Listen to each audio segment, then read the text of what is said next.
What's the best lead magnet for your design firm? For your architecture, landscape architecture firm, is it putting out a PDF ebook available on your website? You trade someone's email address. Is it a video training series? Is it a guidebook or a checklist or perhaps your portfolio? Well, it's actually all of them, and it's none of them. Let me explain.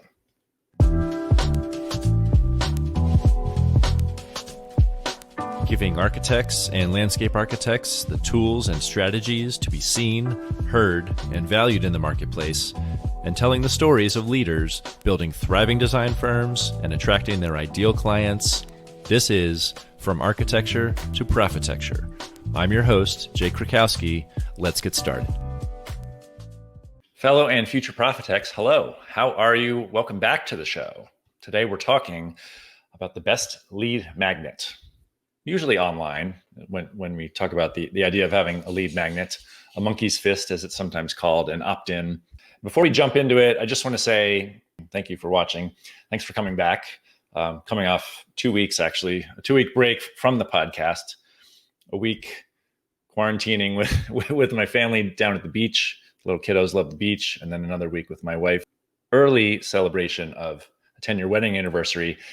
And I hope that as we're halfway through this crazy year, that you're taking time, whether it's a little extra time with your family or socially distanced with friends, or heck, just a mental health day to get away from the day-to-day project work and take care of yourself. I hope you are taking care of yourself and those around you, and that you're all safe. And I'm glad you're here. Let's dive into the best lead magnet. I mentioned a few different media in the intro here, and while all of those can work, the medium actually isn't the most important thing. It's really not anywhere near the most critical piece of what's the best way to attract your potential ideal clients.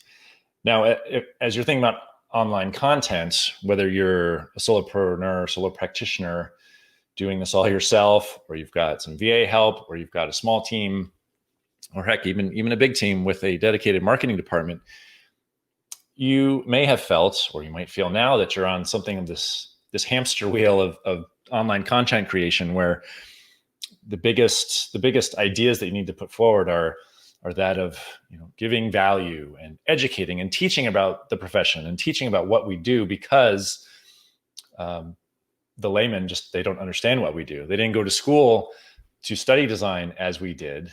Their minds have been corrupted by HGTV and the like on how simplified and honestly behind the scenes we are as design professionals, and that our role is often minimal on a project compared to the owner input and the contractor's labor.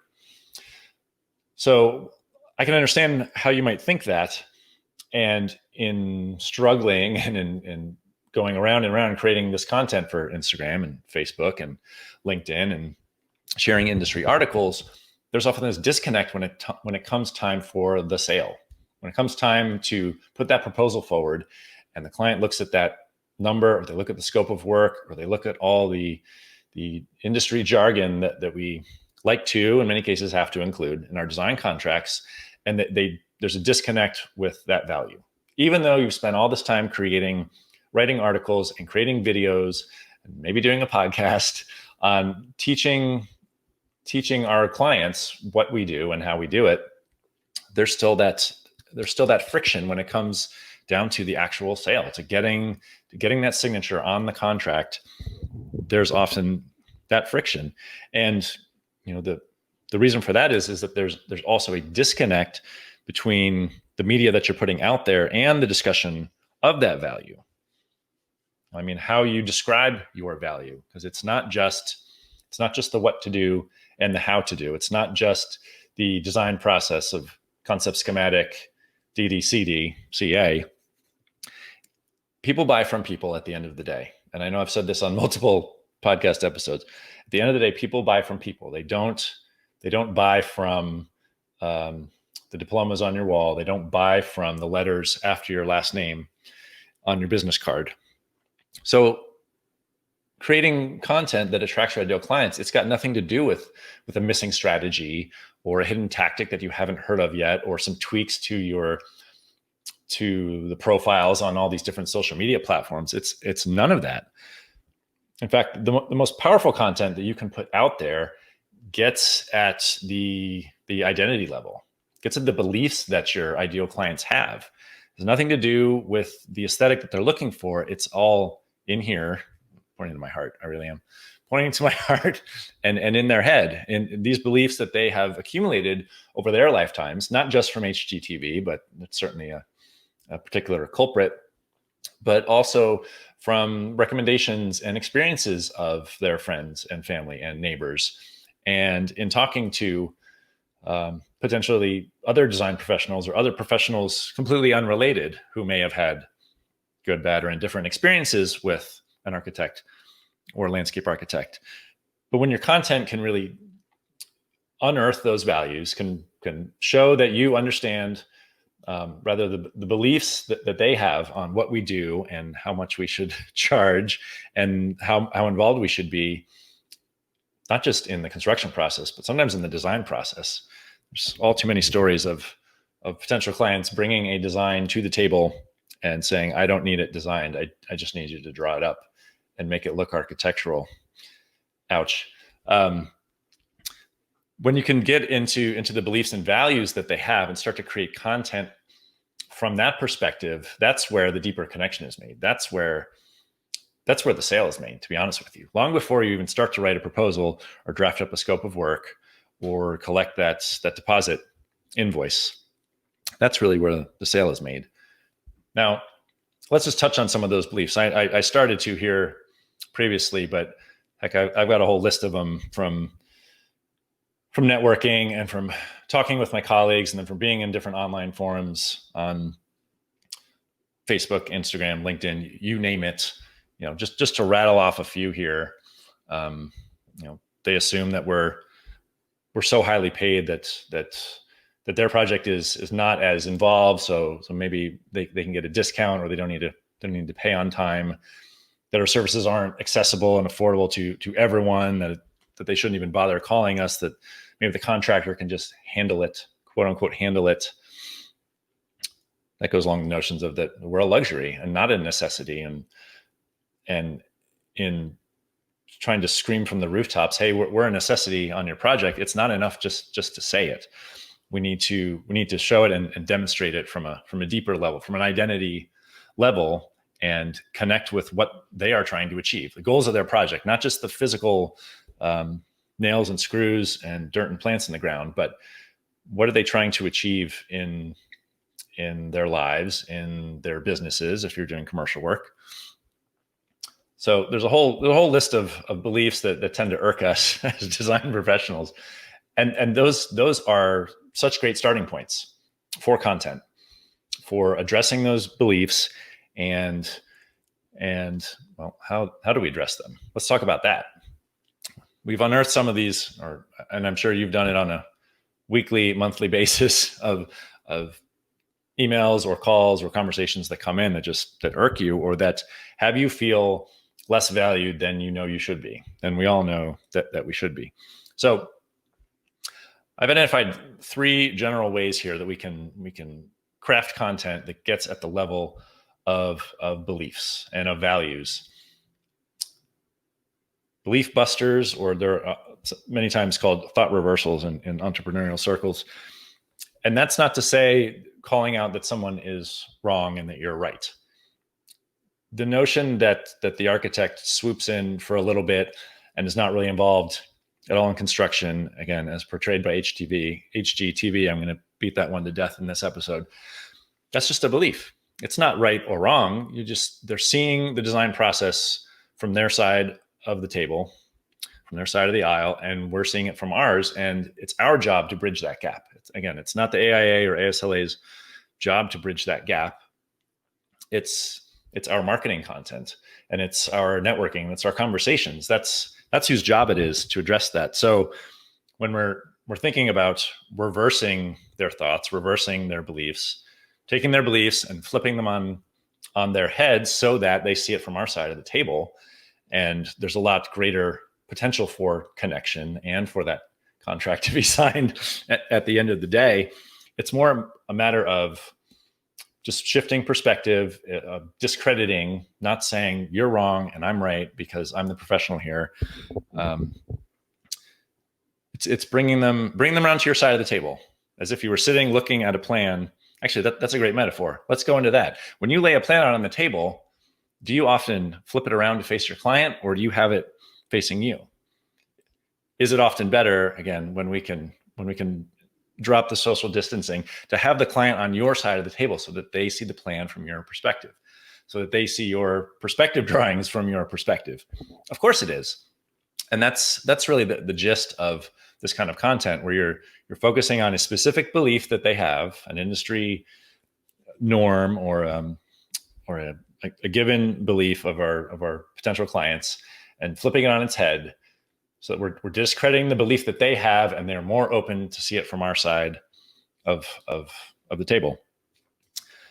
Next would be creating a connection, telling stories. And as I've outlined in previous trainings outside of the podcast, the notion of micro stories, and that's taking what we do and how we do it, and weaving that knowledge into actual stories of our actual clients. Being able to tell those, and I'm not talking about a half-hour video saga, although you're more than welcome to, but certainly not everyone has time to sit down and watch one of those. But it's putting these snippets out online. Yes, on your website. Maybe they can be a little longer on your website, but yes, on your website and on Facebook and on Instagram and on LinkedIn, little glimpses into how you have worked with folks in the past, and how you connect with your clients at a human level, not just a scope of work, not just pretty 3D drawings and finished photographs of beautifully pristine spaces, but how you work with clients as person to person. That's a big way to bond with the identity, have them bond with the identity of you as a designer and a design firm, and for you to relate to them on a personal level. The last would be how-to content. And I know I talked about this at the start of the episode, but there's a big caveat here. It's not just going through a list of, this is how we design a restaurant space. This is how we come in and measure your house. No, nobody wants to watch that. They may watch it on, again, HGTV or some other YouTube channel, but in trying to elevate yourself as the expert, as the design professional, we need to take our how-to and blow it through the stratosphere. So taking our design process, and hopefully you've given that some sort of a title or a name, again, beyond the industry norms of the design phases. If you can package your design process with a branded name, and then be able to relate how you address different client problems, whether that's issues of the site, or how you look at a space as you're starting to work through a renovation, or how you deal with seasonal changes as you're planning for landscape materials. And then how does your design process fit into and solve those problems? It's not just creating a list of, this is how, you look at there's a million YouTube videos of how to use a phone and what you do in the settings. Nobody wants to watch that. No one has time to watch how-to videos, honestly, especially if they're at the point where they're searching for a design professional and looking to invest thousands and thousands of dollars in design services. They don't want to watch the how-to. They want to know who you are. They want to know that they can work with you on a personal level, even before they pick up the phone, before you meet in person. So it's how-to, but there's a twist on it. You're showing, yes, how you do what you do, but then how it solves their problems. And that should be the angle, rather than just explaining, well, here's the difference between schematic design and design development, and you need it. You need to show how the changes in how you approach each design phase will help them. Not just, this is the way we do it, or this is the way we've always done it, and it's just part of the scope and part of the pricing, and there's nothing you can do about it. Well, so I hope those three types of pieces were helpful. In the end, the medium doesn't matter. It can be a podcast. It can be a video such as this. It can be a video on any of the platforms. YouTube or shorter pieces for Instagram stories or heck, TikTok. I haven't gone into TikTok yet. Still, don't plan to. But so the medium doesn't matter, but rather how you address the content is what matters. That's what's going to attract your ideal client, because the best lead magnet is you. It's you. It's you as the design firm owner. It's you as the leader. It's you as the expert. And when you can showcase that, and not just from the point of, here are my credentials and here's what I've done and here's all the beautiful pictures of the work that I've created over the years. No, it's you as the person that you're going to be entering into, honestly, a long-term relationship with, typically years, when you think about the construction process. So they want to get to know you before they pick up the phone or before they go out to meet. And this year is such a critical example of why I'm so passionate about online video. I'm actually going to be speaking at it at ASLA National Conference later this year, which was recently canceled and pushed all online. It's so critical that we put ourselves out there. And that could be written, but video is my favorite. Written, spoken, or on video. We need to put ourselves out there as the experts and design professionals long before we list our credentials and show the pretty pictures. It's the best way to make that connection, and it's the best way to, almost guarantee that you're going to get a referral from at least some of your clients, if not all of them, going down the road here. Hope that was all helpful for you. And to continue on this, I'm giving you a lot of notice, like 6 weeks, but pencil in on your calendars, August 26th, I am hosting a 3-day workshop, actually, all online, all taught live, invisible to invaluable. So again, if you've ever felt like you're on this hamster wheel of content creation and you're not getting the traction, yes, in the numbers of followers or subscribers, but also in those phone calls coming in or those inquiry emails or web forms, and you want to be seen as the invaluable member of your next project team going forward, out of COVID, certainly during COVID, but out of COVID, then I'm really excited.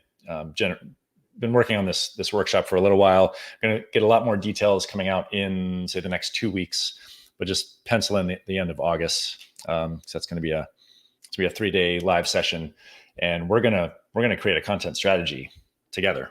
So you can go forward and do that. If you've got questions on that, or you want to be put on the early bird list, early notification list, send me a DM, Facebook, LinkedIn, or Instagram at Jay Krakowski. Again, more details will be coming out from that with the websites to go to get registered for that. So any questions, leave me a comment below, or again, DM. And until next week, make it a great week. Our success is inevitable. Take care. Thank you so much for tuning in.